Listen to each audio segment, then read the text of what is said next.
ऐसे मिलता है कर्मों का फल।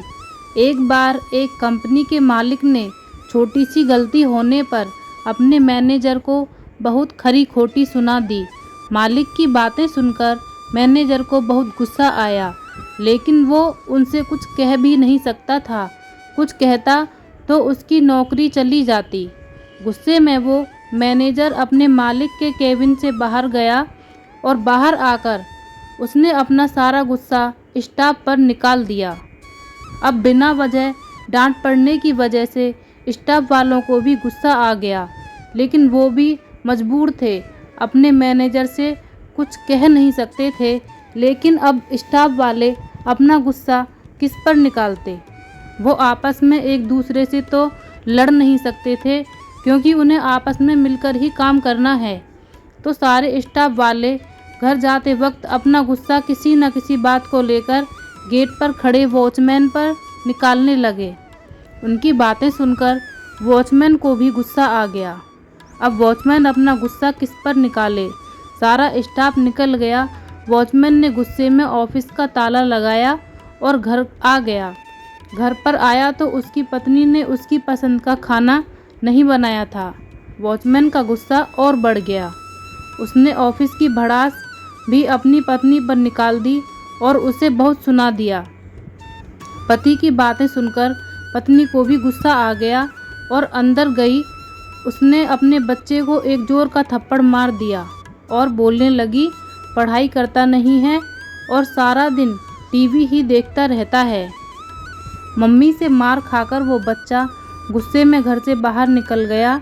बाहर आकर उसने एक पत्थर उठाया और अपना गुस्सा निकालने के लिए उसे आसमान की तरफ फेंक दिया। वो पत्थर थोड़ा दूर सो रहे एक कुत्ते के सर में जा लगा। कुत्ता गुस्से में उठा और उसने इधर उधर देखा तो उसे दूर तक एक आदमी दिखाई दिया। कुत्ते ने सोचा कि पत्थर इसी ने मारा होगा। कुत्ता दौड़ता हुआ गया और उसने उस आदमी को काट लिया। उस आदमी ने बड़ी मुश्किल से उस कुत्ते से अपना पीछा छुड़ाया और जिस आदमी को उस कुत्ते ने काटा वो उसी कंपनी का मालिक था, जिसने सुबह ऑफिस में अपने मैनेजर को डांटा था। वो आदमी थोड़ी देर तक बस यही सोचता रहा कि आखिर इस कुत्ते ने मुझे बिना वजह काटा क्यों। रोज़ तो ये मेरे पास दुम हिलाता हुआ आता था, लेकिन आज इससे ऐसा क्या हो गया जो इसने मुझे काट लिया। इस कहानी से आप समझ गए होंगे कि कर्मों का फल हमारा पीछा नहीं छोड़ता।